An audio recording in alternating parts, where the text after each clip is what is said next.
To their parents, Martin and his 4 friends were as troublesome as could possibly be. They were only 16, and they already were on the road to making poor decisions.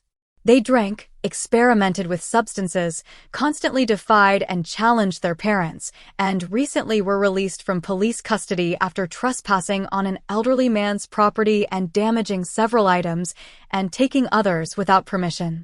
Their parents were at their wits' end. How would they make their sons into more responsible members of society? Well, after several meetings on the weekends after giving their kids some time away from them, they came up with the perfect idea.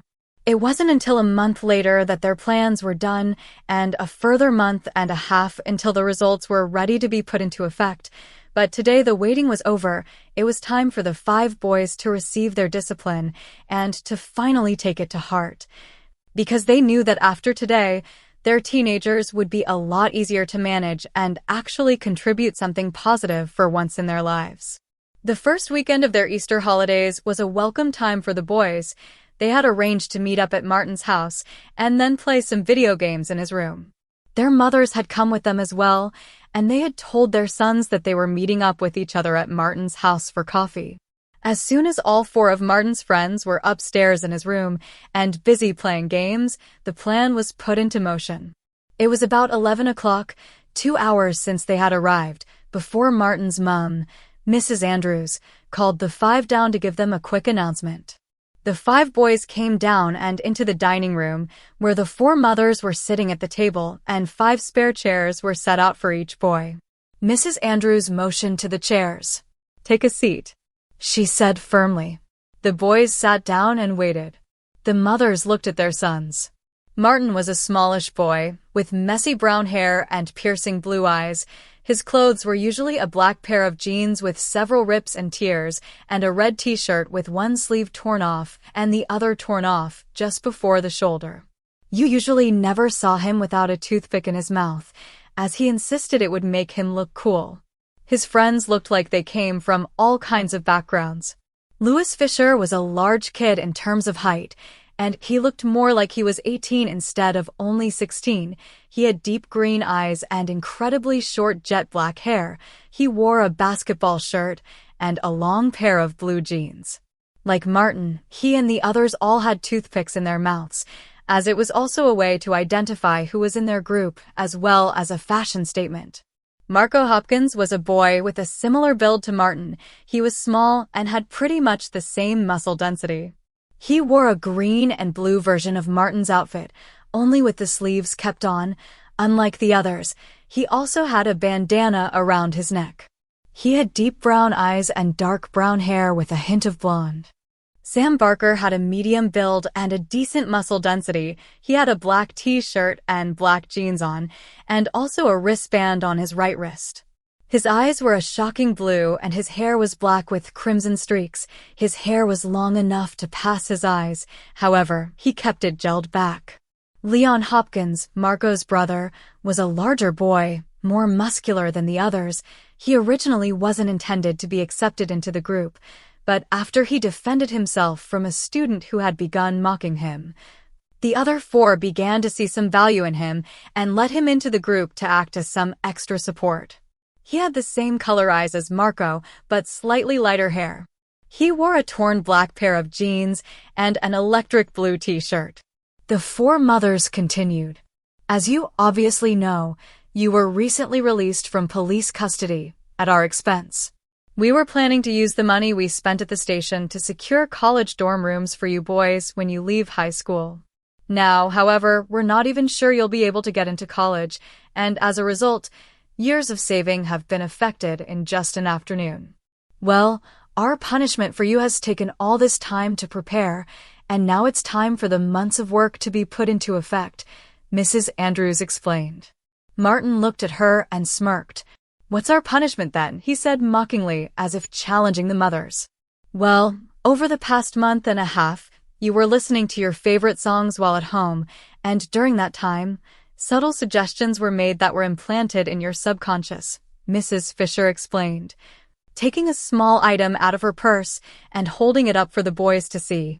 It was a tube of bright red lipstick. "Louis, take this lipstick and put it on." Yeah, right, like I'd do. Louis replied, trailing off. As soon as he had stopped talking, he had gotten up and was walking over to his mother. He took the lipstick, applied it, and passed it back to his mother. What the heck did I just do? That demonstrates our control over you. The five of you have been influenced by suggestions so strong that only we can break them. You will be compelled to follow every command we give, and to ensure you don't accidentally follow the wrong ones, you will only obey the commands of your mother, Mrs. Hopkins said, smiling. And when we do give you a command, you will be compelled to follow it without fail. Now, boys, we're going home to continue your lesson. Come along. Oh, and thanks for the coffee, Lisa, she added, getting up and thanking Mrs. Andrews. As she left the room, Marco and Leon were unable to stop themselves from following her. Mrs. Barker and Mrs. Fisher got up and left too to continue their son's guidance. They had arranged to meet up again later on, after the boys had received appropriate attire.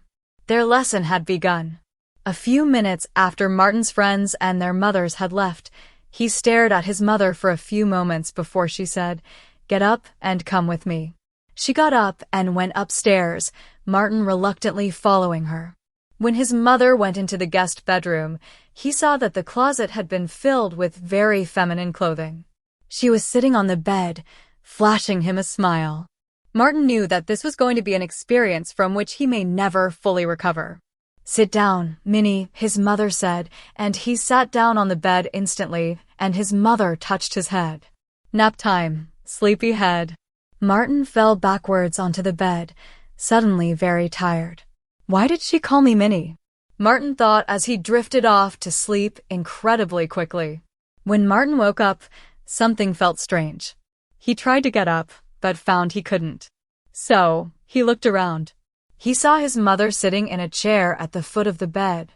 "Welcome to part 1 of your lesson, Martin," she said. "Who?" Martin asked, confused. "Who are you talking to? And why can't I move?"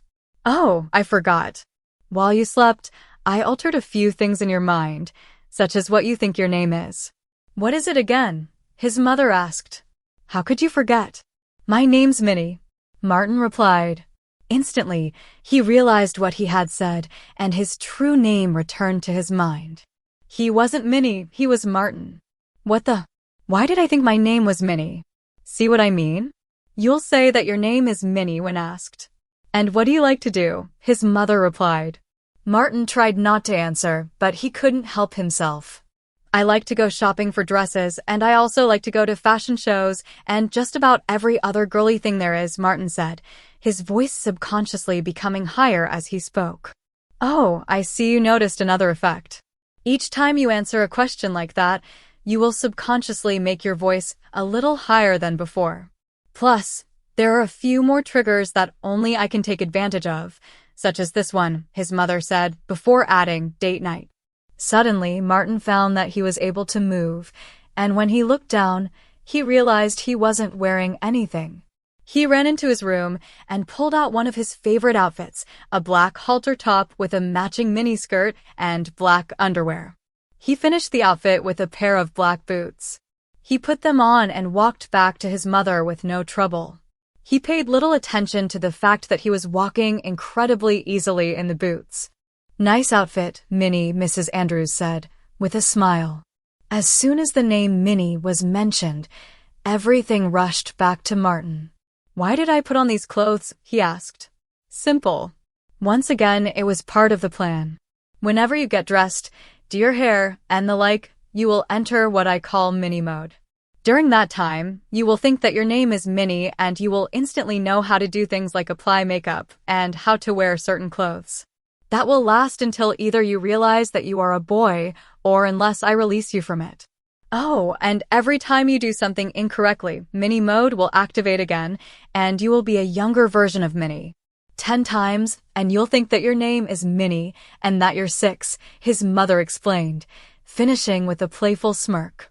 "Oh, and you'll find that you will need to wear something special when I tell you. When I do, you'll instantly fall into a calm state, put on your special attire, and go to bed." After you wake up, for the next 24 hours, some of your usual abilities will be temporarily limited.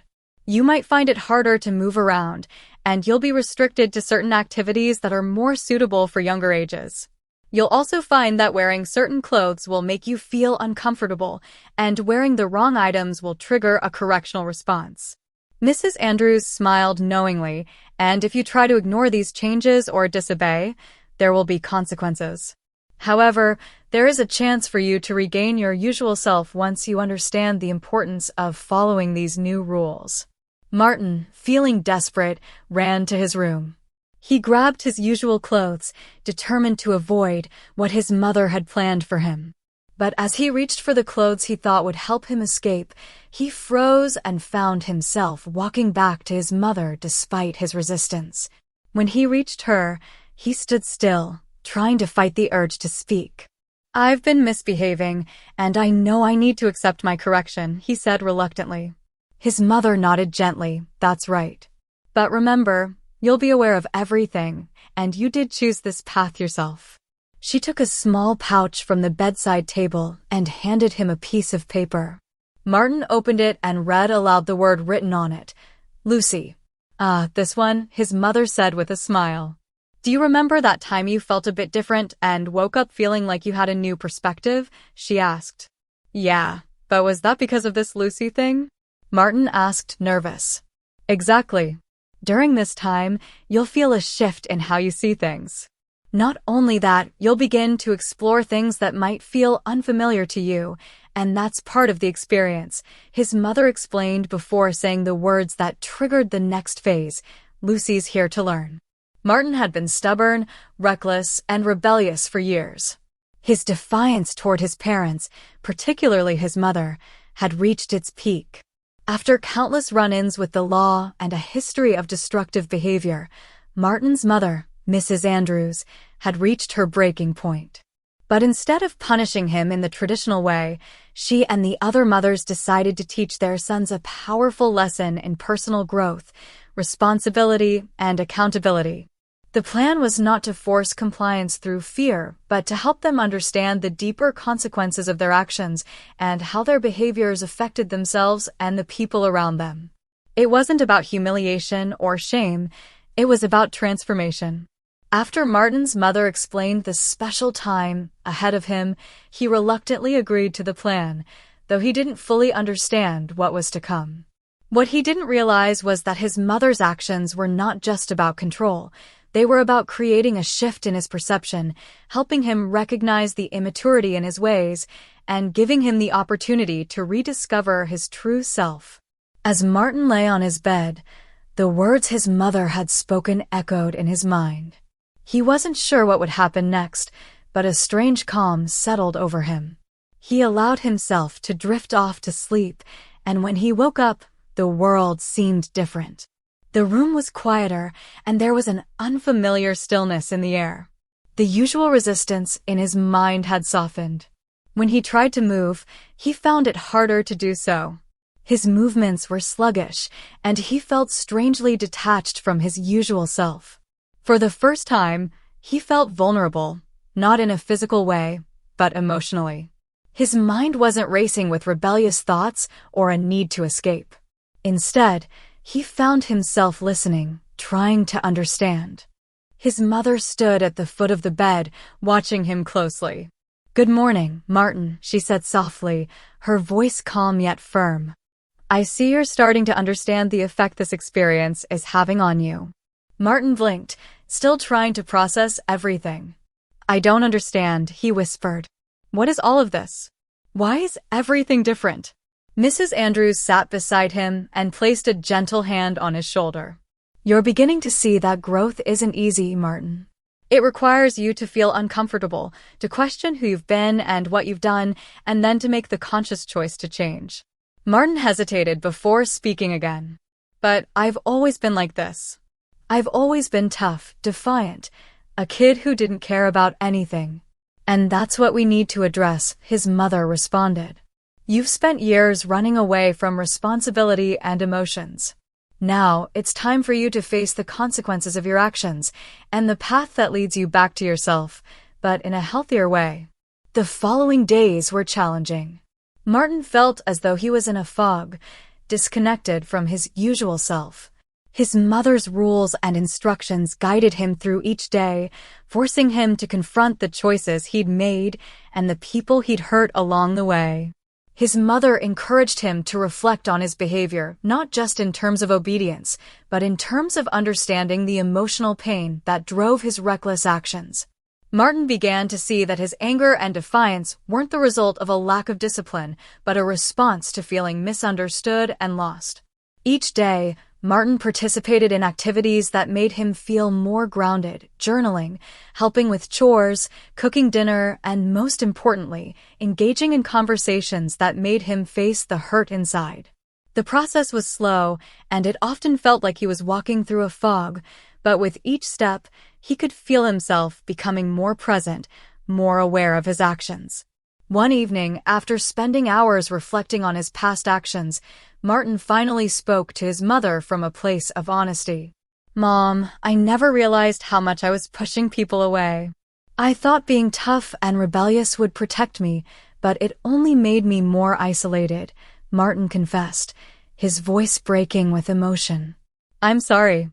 I'm sorry for everything I put you through." Mrs. Andrews looked at him with a mixture of relief and pride. "I know, Martin. I know. You're finally seeing the bigger picture. Growth doesn't happen overnight, and it's never easy. But today, you took the first step in understanding yourself. I'm proud of you."